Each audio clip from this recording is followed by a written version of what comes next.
அனைவருக்கும் வணக்கம். மீண்டும் உங்கள் அனைவரையும் ஏகே பொலிட்டிக்கல் டாக்ஸ் என்ற சேனலில் வாயிலாக சந்திப்பது மிக்க மகிழ்ச்சி. தொடர்ந்து நம்ம 2021 நடந்து முடிந்த சட்டமன்ற தேர்தலின் போது திமுக திராவிட முன்னேற்ற கழகம் கொடுத்த வாக்குறுதி, அது தேர்தல் வாக்குறுதி. மக்களுக்கு நாங்கள் ஆட்சிக்கு வந்தால் 21 நாங்கள் ஆட்சி பொறுப்பேற்றால் இதையெல்லாம் செய்கிறோம் என்று அவர்கள் கொடுத்த வாக்குறுதி. ஏறக்குறைய 530 வாக்குறுதிகள் கொடுக்கப்பட்டது திமுகவால். அந்த வாக்குறுதிகளை 95 விழுக்காடு நிறைவேற்றி விட்டோம் என்கிறது திராவிட முன்னேற்ற கழக அரசு. இவர்கள் என்னென்ன பொய் வாக்குறுதிகளை கொடுத்திருக்கிறார்கள், மக்களை எப்படி ஏமாற்றி இருக்கிறார்கள், அப்படி மக்களை ஏமாற்றி எப்படி இவர்கள் ஆட்சியை பிடித்திருக்கிறார்கள். ஏற்கனவே இவர்களுக்கு வரலாறு இது உண்டு. ஒவ்வொரு முறையும் மக்களை ஏமாற்றி ஆட்சிக்கு வருகிற வரலாறு திமுகவிற்கு உண்டு. அப்படி இந்த முறையும் மக்களை எந்த வகையில் ஏமாற்றி இருக்கிறார்கள் என்பதை பற்றி தான் ஒரு ரிலேவாக, ஒரு தொடர் ஓட்டமாக அந்த அவர்கள் கொடுத்த அந்த தேர்தல் அறிக்கை பற்றி தொடர்ந்து விவாதித்து வருகிறோம் நம்மளுடைய இந்த யூடியூப் சேனலில். இன்றைக்கு அப்படி பார்க்கிற வகையில் இன்றைக்கு அவர்கள் கொடுத்த வாக்குறுதி என்னவென்று, எந்த வாக்குறுதி கொடுத்திருக்கிறார்கள், அதற்காக என்னென்னலாம் அவர்கள் செய்திருக்கிறார்கள், எதை செய்யவில்லை என்பதை பற்றி முழுவதுமாக ஆராய்வோம். அப்படி அவர்கள் கொடுக்கப்பட்ட வாக்குறுதி என்பது 18வது வாக்குறுதியாக இருக்கிற வாக்குறுதி. தங்கள் அவர்களுடைய தேர்தல் அறிக்கையில் 18வது வாக்குறுதியாக இருக்கிற லோக் ஆயுக்தா செயல்பட வைத்தல் என்று ஒரு தலைப்பை கொடுத்து, லோக் ஆயுக்தா முறையாகவும் முழுமையாகவும் செயல்பட தேவையான நடவடிக்கைகளை திமுக அரசு உடனடியாக மேற்கொள்ளும். அதன் மூலம் சட்டமன்ற உறுப்பினர்கள் மற்றும் அமைச்சர்கள் உள்ளிட்ட பொது ஊழியர்கள் மீதான ஊழல் புகார்கள் தாமதமின்றி விசாரிக்கப்பட்டு குற்றம் புரிந்தவர்கள் தண்டிக்கப்படுவார்கள் என்று தங்களுடைய வாக்குறுதியில் 18வது வாக்குறுதியாக இந்த வாக்குறுதியை அவர்கள் கொடுத்திருக்கிறார்கள். இந்த லோக் ஆயுக்தா என்றால் என்ன? முதலில் இந்த லோக் ஆயுக்தா ஏறக்குறைய 2019ஆம் ஆண்டு இறுதி காலகட்டத்தில் செயல்முறைப்படுத்தப்பட்டது. சிறப்பு நீதிமன்றம் என்றே நீங்கள் வைத்துக் கொள்ளுங்கள். இது ஒரு சிறப்பு நீதிமன்றம் போன்ற அமைப்பு தான். இந்த நீதிமன்றத்தினுடைய பணி என்னவென்றால், அரசு ஊழியர்களின் தலையாக இருக்கிற அமைச்சர்கள் தொடங்கி அமைச்சர்கள், சட்டமன்ற உறுப்பினர்கள், உங்களுக்கு எளிமையாக புரிய வேண்டும் என்றால் சட்டமன்ற உறுப்பினர்கள், அதாவது எம்எல்ஏ, நாடாளுமன்ற உறுப்பினர்கள், எம்பி, அரசு ஊழியர்கள், அரசு இதில் ஊழியம் செய்கிற அரசு ஊழியர்கள், அரசு உதவி பெறுகிற பணியாளர்கள், அரசு உதவி செய்கிறது அல்லவா, அந்த அரசு உதவி பெறுகிற பணியாளர்கள், அதுபோல அரசு உதவி செய்கிற ட்ரஸ்ட், ஒரு நிறுவனங்கள் போன்ற இதில் அரசினுடைய உதவி இருக்கிறது இல்லையா, அரசு உதவி பெறுகிற அந்த நிறுவனங்கள், இவர்கள் இந்த சட்டத்திற்கு உட்பட்டவர்கள். இவர்களுக்காக உருவாக்கப்பட்டது தான் இந்த தனி நீதிமன்றம், இந்த லோக் ஆயுக்தா என்ற ஒரு அமைப்பு, ஒரு சட்ட அமைப்பு. இதன் மூலம் மக்களுக்கு உடனடியாக நீதி கிடைக்க வேண்டும் என்று ஒவ்வொரு மாநிலத்திலும் ஒவ்வொரு நீதிமன்றங்கள் செயல்பட்டு வருகிறது. நம்முடைய தமிழ்நாட்டில் சென்னையில் இந்த நீதிமன்றம் இருக்கிறது. ஏறக்குறைய எல்லா நீதிமன்றங்கள் போலும் இது காலை 10 மணி தொடங்கி மாலை 6 மணி வரை செயல்படக்கூடிய ஒரு நீதிமன்றம்.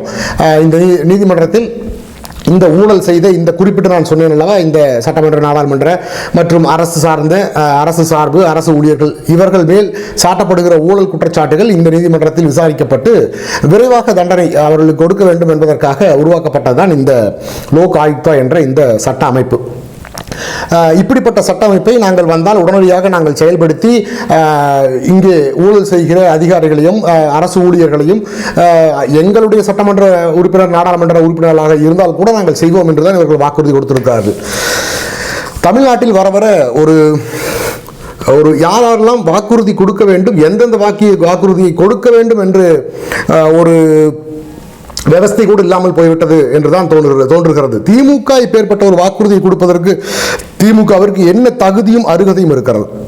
திமுகவில் ஊழல் செய்யாத ஒரு சட்டமன்ற, நாடாளுமன்ற உறுப்பினரை நீங்கள் காட்ட முடியுமா? இருக்கிறார்களா? அந்த அளவு ஊழல் கரை படிந்த இந்த ஆட்சியாளர்கள் சொல்லுகிறார்கள், நாங்கள் வந்தால் இந்த லோக் ஆயுக்தா மூலமாக மக்களுக்கு நீதியையும் நியாயத்தையும் பெற்றுத்தருவோம் என்று இவர்கள் தான் மாறுதட்டி சொல்லியிருக்கிறார்கள். எடுத்துக்காட்டாக சொல்ல வேண்டும் என்றால், இன்றைக்கு ஆளுங்கட்சியாக இருக்கிற திராவிட முன்னேற்ற கழகத்தில் அமைச்சர்களாக இருக்கிற ஏவா வேலு அவர்கள், அதுபோல துரைமுருகன் அவர்கள், செந்தில் பாலாஜி அவர்கள், தற்பொழுது கூட KN நேரு அவர்கள் போன்றவர்கள் வருமான வரி சோதனை நடைபெற்று இருக்கிறது. அவர்கள் குடும்பத்தார் அலுவலகங்களிலும் அவர்கள் வீடுகளிலும் வருமான வரி துறை சோதனை நடைபெற்று பல ஆவணங்கள் கைப்பற்றப்பட்டிருக்கிறது. இன்னும் ஒருபடி மேலே சென்று ஒரு ஊழல் குற்றச்சாட்டில் குற்றம் சாட்டப்பட்டு சிறை செல்கிறார் ஒரு அமைச்சர். அதாவது ஐயா செந்தில் பாலாஜி அவர்கள் ஊழல் குற்றச்சாட்டில் குற்றம் சாட்டப்பட்டு சிறை செல்கிறார். ஏறக்குறைய 1.5 ஆண்டுகள் சிறையிலிருந்து வெளியே வந்தவுடன், அவர் சிறையிலிருந்து வெளியே வந்தவுடன் 2 நாட்களில் மீண்டும் அவருக்கு அமைச்சர் பதவி கொடுக்கப்படுகிறது. அவர் எந்த துறைக்கு, எந்த இலாக்காவிற்கு அமைச்சராக இருந்தாரோ அதே துறையில் கொடுத்துவிட்டு இவர்கள் அமைச்சர் பெருமகனை பாராட்டி வேறு ஒரு பாராட்டு பத்திரம் கொடுக்கிறார். திராவிட முன்னேற்ற கழக இந்த திராவிட மாடல் ஆட்சியின் சிறப்புகள், சிறப்பு வாய்ந்த நிறைய திட்டங்களை நாங்கள் செய்திருக்கிறோம். சிறப்பு வாய்ந்த அமைச்சர்கள் நிறைய இருக்கிறார். இருப்பினும் இருப்பதிலேயே மிகச்சிறப்பான அமைச்சர் இவர்தான் என்று செந்தில் பாலாஜி அவர்களுக்கு சர்டிபிகேட் கொடுக்கிறார் இன்றைய முதல்வர். அப்படி ஒரு அவல ஆட்சியைத்தான் தமிழக மக்களாகிய நாம் பார்த்து கொண்டிருக்கிறோம். ஒரு ஊழல் குற்றச்சாட்டில் குறைந்தபட்சம் நீங்கள் அமைச்சர் பதவியாவது கொடுக்காமல் இருந்திருக்கலாம். வெளியே வந்து சிறிது காலம் கழித்தாவது அமைச்சர் பதவி கொடுத்திருந்திருக்கலாம். 2வது நாளிலேயே அமைச்சர் பதவியை நீங்கள் கொடுக்கிறீர்கள் என்றால் ஊழலுக்கு எதிராக இந்த லோக் ஆயுக்தா சட்டத்தை நாங்கள் கொண்டு வருவோம் என்று நீங்கள் சொன்னது முதல்வர் அவர்களே உங்களுக்கு ஞாபகம் இருக்கிறதா? ஸ்டாலின் ஐயா அவர்களை நோக்கித்தான் இந்த கேள்வி நான் எழுப்புகிறேன். உங்களுக்கு கொஞ்சமாவது நீங்கள் இந்த வாக்குறுதியை நாங்கள் கொடுத்திருக்கிறோம் என்ற ஞாபகம் உங்களுக்கு இருக்கிறதா? அல்லது லோக் ஆயுக்தா என்ன என்பதுவாது உங்களுக்கு தெரியுமா, இல்லை புரிந்து இருக்கிறதா? இதுதான் நாம் வைக்கப்பட வேண்டிய கேள்வி. அப்படி ஒவ்வொரு துறையிலும் ஊழல். இன்றைக்கு அரசு ஊழியர்கள் எந்த அளவு மக்களை கொடுமைப்படுத்திக் கொண்டிருக்கிறார்கள் என்று நான் சொல்லி உங்களுக்கு தெரிய வேண்டாம். இன்றைக்கு இருக்கிற மக்கள் நீங்களே புரிந்து கொண்டிருப்பீர்கள். எந்த அரசு துறைக்கு நீங்கள் சென்றீர்கள் என்றால் அங்கே லஞ்ச லாவணியம் இல்லாமல் ஒரு வேலை நடப்பது கிடையாது.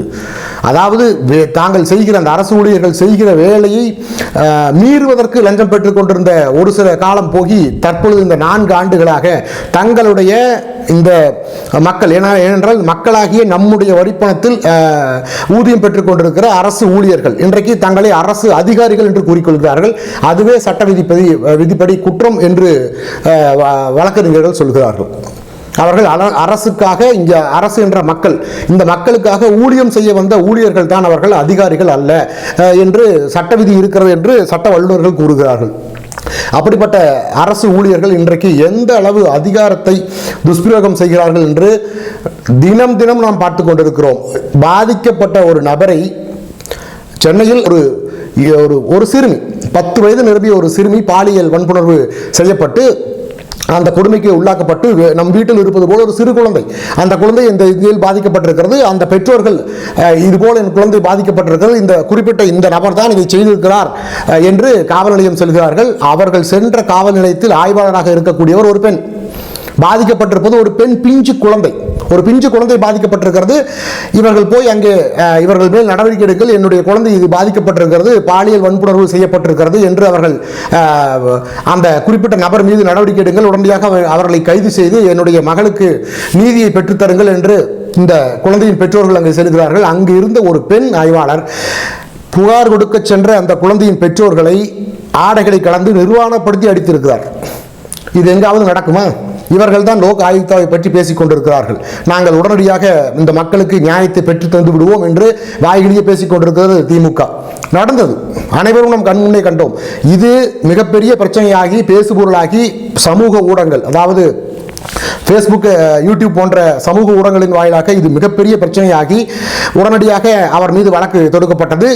இது சிபிஐ விசாரணைக்காக மாற்ற வேண்டும். இது இங்கே நடந்தால் இது வழக்கு தொடுப்பதற்கே இவர்கள் வழக்கு கொடுக்க சென்ற பெற்றோர்களை இவர்கள் இந்த அளவு துன்புறுத்தி இருக்கிறார்கள் என்றால் இந்த குழந்தைக்கு நியாயம் கிடைக்காது, இந்த வழக்கில் பாதிக்கப்பட்ட அந்த சிறுமிக்கு நியாயம் கிடைக்காது என்று சிபிஐ வழக்காக இதை மாற்றுங்கள் என்றால் இங்கிருந்து ஏறக்குறைய ஒரு நாள், அதாவது ஒரு சிட்டிங் என்று சொல்வார்கள் நீதிமன்றத்தில், ஒரு சிட்டிங் என்றால் ஒரு வாய்தா வாங்குவதற்காக வருகிற சிட்டிங், அந்த ஒரு சிட்டிங்குக்கு 50 லட்சம் ரூபாய் வாங்குகிற வழக்கறிஞரை வைத்து சிபிஐ விசாரணை வேண்டாம், அதை தடை செய்யுங்கள், சிபிஐ விசாரணைக்கு இதை மாற்றக்கூடாது என்று இந்த மாநில அரசு தான் போய் அங்கே நின்றது. இது நம்மளுடைய வரிப்பணத்தில் நம் மக்கள் பாதித்த ஒரு பிரச்சனையில் மக்களுக்காக நிற்க வேண்டிய இந்த காவல்துறையும் இந்த அரசும் அந்த மக்களுக்காக நிற்காமல் தவறு செய்த ஒரு நபருக்காக ஒரு சிட்டிங்குக்கு 50 லட்சம் ரூபாய் வருமானமாக, அதாவது ஊதியமாக பெறக்கூடிய ஒரு வழக்கறிஞரை வைத்து இவர்கள் சிபிஐ விசாரணை வேண்டாம் என்கிறார்கள். இவர்கள் தான் லோக் ஆயுக்தா பற்றி வாய்களிலே பேசிக் கொண்டிருக்கிற நபர்கள். ஒரே நிகழ்வு தான். இதை தாண்டி எத்தனை நிகழ்வுகள் தினந்தோறும் அனுதினமும் நடந்து கொண்டிருக்கிறது. எங்கேயும் தவறு நடக்கவில்லையா? இன்றைக்கு நீங்கள் காவல்துறை ஒரு வழக்கு கொண்டு போய் நீங்கள் வழக்கு பதிய வேண்டும் என்றால் காவல்துறைக்கு சென்று நீங்கள் வழக்கு பதிய வேண்டும் என்றால் வழக்கு பதிந்து விடுகிறார்களா? சிஎஸ்ஆர் என்று சொல்லப்படுவார்கள். அந்த முதல் தகவல் அறிக்கை என்ற எஃப்ஐஆர் சொல்றாங்க இல்லைங்களா? அதற்கு முன்பாக சிஎஸ்ஆர் நீங்கள் அதை போட்டு வாங்கிவிட முடியுமா? இங்கே கோவை சார்ந்த ஒரு பத்திரிகையாளர் ரவுடிகளால் நான் மிரட்டப்படுகிறேன், அனுதினமும் என்னுடைய வீட்டின் அருகில் வந்து ரவுடிகள் என்னை நோட்டமிடுகிறார்கள், குறிப்பாக முகம் தெரியாத தொடர்ந்து என்னை நோட்டமிட்டுக் கொண்டிருக்கிறார்கள் என்று காவல் நிலையம் அழைத்து காவல் நிலையத்தில் லைவ் கமெண்ட்ரி கொடுத்து கொண்டிருக்கிறார். ஐயா அவங்க வந்துட்டாங்க, என் வீட்டுக்கிட்ட நிற்கிறாங்க, என் வீட்டுக்கு பின்னாடி நிற்கிறாங்க, நான் பாருங்க இப்போ ரோட்டு கிட்ட வந்திருக்கேன், என்னை பின்தொடர்ந்து வர்றாங்கன்னு லைவ் கமெண்ட்ரி கொடுக்கிறார் காவல்துறைக்கு. ஆனால் காவல்துறை எந்த வித நடவடிக்கையும் எடுக்கவில்லை. பிறகு இதெல்லாம் தாண்டி அந்த நிருபர் தாக்கப்பட இவர்கள் தாக்குவதற்கு தயாராகி விட்டார்கள். அப்பொழுதும் ஐயா என்னவென்றால் என்னை தாக்குவதற்கு தயாராகி விட்டார்கள், நான் குறிப்பிட்ட இந்த இடத்தில் இருக்கிறேன் என்று இடத்தையும் குறிப்பிடுகிறார்கள். அவர் குறிப்பிடுகிறார், நான் தாக்கப்பட தயாராக இருக்கிறேன் என்று வந்து விட்டார்கள், இதோ என்னை வெட்டியே விட்டார்கள் என்று லைவ் கமெண்ட்ரி கொடுக்கிறார். அப்பொழுதும் காவல்துறை வரவில்லை. இதில் வியப்பு என்னவென்றது, வேடிக்கை என்னவென்றால், அந்த நிருபர் தாக்கப்பட்டார் இல்லையா, அந்த நிருபர் தாக்கப்பட்ட இடத்திற்கும் அந்த குறிப்பிட்ட காவல் நிலையம் இருக்கிறது இல்லையா, அந்த போலீஸ் ஸ்டேஷனுக்கும் 1 கிலோமீட்டர் கூட இருக்காது. அந்த போலீஸ் ஸ்டேஷனிலிருந்து 1 கிலோமீட்டருக்கு உட்பட்ட இடத்தில் தான் அவர் தாக்கப்பட்டிருக்கிறார். அதிர்ஷ்டவசமாக உயிர் பிழைத்து விட்டார். ஆனால் வாழ்க்கை முடிந்து விட்டது. ஏறக்குறைய அவர் கை கால்கள் துண்டாக்கப்பட்டிருந்தது. லைவ் கமெண்ட்ரி கொடுக்கிறார். 3 நாட்களாக காவல்துறைக்கு வந்து விசாரியுங்கள், இவர் நோட்டமிடுகிறார்கள், இவர் ஏதோ செய்ய காத்துக் கொண்டிருக்கிறார்கள் என்று தொடர்ந்து அவர் வலியுறுத்துகிறார். எதுவும் நடக்கவில்லை. பிறகு இது பூதாகரமாக இந்த பிரச்சனை பெருசானவுடன் உடனே அவர் மீது நிறைய குற்றச்சாட்டுகள் எடுக்கிறார்கள். அவர் உண்மையாகவே அவர் நிருபர் கிடையாது, அவர் நிருபர் இல்லை, அவர் நிருபர் என்று தன்னை கூறிக்கொண்டு அருகில் இருக்கிற நிறைய இடங்களில் லஞ்சம் பெற்றுக் கொண்டிருந்தார். நிறைய இடங்களில் மிரட்டி, உங்களை பற்றியான செய்தியை நான் போட்டு விடுவேன் என்று மிரட்டி அவர் பணம் வாங்கினார். ஏன் மிரட்டும் பொழுது நீங்கள் கைது செய்திருக்கலாமே, மிரட்டும் போது கைது செய்திருக்கலாமே, அவர் லஞ்சம் பெற்ற போது கைது செய்திருக்கலாமே, தவறுதான். அப்படி அவர் லஞ்சம் பெற்றிருந்து மிரட்டி இருந்தால் நீங்கள் கைது செய்திருக்கலாமே. அன்றைக்கெல்லாம் கைது செய்யாமல் என்ன செய்து கொண்டிருந்தது காவல்துறை? இன்றைக்கு சப்பை கட்டு கொண்டிருக்கிறார்கள். இதுபோலதான் இன்றைக்கு இருக்கிற சட்டம் ஒழுங்கு சந்தி சிரித்துக் கொண்டிருக்கிறது. இவர்கள் தான் சொல்கிறார்கள், லோக் ஆயுக்தா நாங்கள் கொண்டு வந்து அனைவருக்கும் நியாயத்தையும் நீதியையும் நாங்கள் பெற்றுக் கொடுத்து விடுவோம் என்று இவர்கள் தான் இன்றைக்கு மாரடித்துக் கொண்டிருக்கிறார்கள். இந்த நிலை என்றைக்கு மாறும் என்றுதான் தெரியவில்லை. தொடர்ந்து இவர்கள் இதைத்தான் செய்து கொண்டிருக்கிறார்கள். இன்றைக்கு சட்டம் ஒழுங்கு அந்த அளவு மோசமாக சென்று கொண்டிருக்கிறது. இன்றைக்கு இருக்கிற சட்டமன்ற உறுப்பினர்கள் தொடங்கி நாடாளுமன்ற உறுப்பினர்கள் வரை அனைவரிடத்திலும் லஞ்சம், தொட்டதற்கெல்லாம் லஞ்சம் வாங்கியிருக்கிறார்கள். வெளிப்படையாக வெளியேறியது. இங்கல்ல, அமெரிக்க நீதிமன்றத்தில் வெளியானது 1200 கோடி ரூபாய் இவர்கள் கையெழுத்து, அதாவது அதானியுடைய அந்த மின்சார உற்பத்திக்காக நாம் பயன்படுத்துகிற அந்த நிலக்கரி இருக்கிறது இல்லையா, அதில் தரம் குறைந்த நிலக்கரியை அதிக விலை கொடுத்து வாங்கிக் கொள்கிறோம் என்று இவர்கள் பகிரங்கமாக கையொப்பமிட்டு, அந்த திட்டத்திற்காக கையொப்பமிட்டு அதானியோடு ஒரு ஒப்பந்தம் செய்து கொண்டு அதற்காக 1200 கோடி ரூபாய் லஞ்சம் பெற்றவர்கள் இவர்கள். பகிரங்கமாக அமெரிக்க நீதிமன்றத்தின் வாயிலாக தெரிந்தது. உடனடியாக நாங்கள் திட்டத்தில் நாங்கள் வாங்க மாட்டோம், இனிமேல் அந்த குறிப்பிட்ட நிலக்கரியை நாங்கள் வாங்க மாட்டோம் என்றார்கள். அப்படியானால் என்ன அர்த்தம்? இவர்கள் ஏற்கனவே அவரோடு ஒப்பந்தம் செய்து அந்த குறிப்பிட்ட அந்த 1200 கோடியை வாங்கி அணிவகுத்தார்கள் என்றுதானே அர்த்தம். இவர்கள் வாயிலாக நாங்கள் அங்கே நிலக்கரி நாங்கள் வாங்க மாட்டோம், வேறு இடங்களில் நாங்கள் வாங்கிக் கொள்கிறோம் என்றார்கள் இவர்கள்.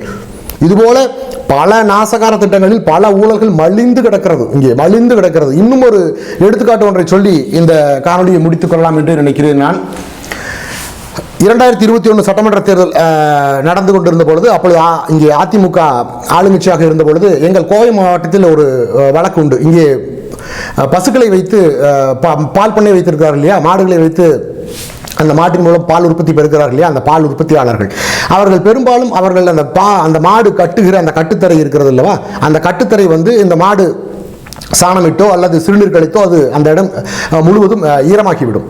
அந்த இடத்திற்கு பொதுவாக இந்த பகுதியில் கிராவல் மண் என்று சொல்வார்கள். இங்கே கொங்கு தமிழில் கிணத்து மண் என்று குறிப்பிடுவார்கள். அந்த கிராவல் மண்ணை வாங்கி அந்த குறிப்பிட்ட அந்த ஈரம் அடைந்த அந்த இடத்திற்கு அந்த மண்ணை கொட்டும் பொழுது அது அந்த ஈரத்தை உள்வாங்கிக் கொண்டு மாட்டுக்கு எந்த விதமான பாதிப்பு இல்லாமல் அந்த ஈரம் உள்வாங்கப்படும், அந்த ஈரப்பதம் இருக்காது. அப்படி அந்த மண் அதிமுக ஆட்சி இங்கே நடந்து கொண்டிருந்த பொழுது அந்த மண்ணினுடைய விலை 1200 ரூபாய் முதல் 1700 ரூபாய் வரை விற்றது. 3 யூனிட், அதாவது ஒரு டிப்பர் லாரி என்று சொல்லப்படுகிற ஒரு லாரியின் முழு அளவு, அந்த அளவில் கொண்டு வந்து அந்தந்த பகுதிக்கு விவசாயிகள் நாங்கள் வாங்கி கொண்டிருந்தோம். இவர்கள் ஆட்சியில் அந்த விலை என்பது அந்த அந்த வாகனம் வருகிறதுல அந்த வாகனத்துடைய எரிபொருள் செலவுக்கான வாடகை, அந்த மண் உரிமையாளர் ஒருத்தர் லைசன்ஸ் கவர்மெண்ட்டுக்கு ஒரு பணம் கட்டி ஒரு லைசன்ஸ் வாங்கியிருப்பார், இங்கே மண் எடுத்துக்கொள்ளலாம், அந்த அந்த தொகை, ஜேசிபி அந்த மண்ணை வலித்து அந்த லாரியில் வந்து லோடு செய்யக்கூடிய அந்த தொகை, எல்லா தொகையும் அடக்கிய தொகை என்பது அந்த ஒரு 1300-400 ரூபாயிலிருந்து 1700 ரூபாய் வரை இருந்தது.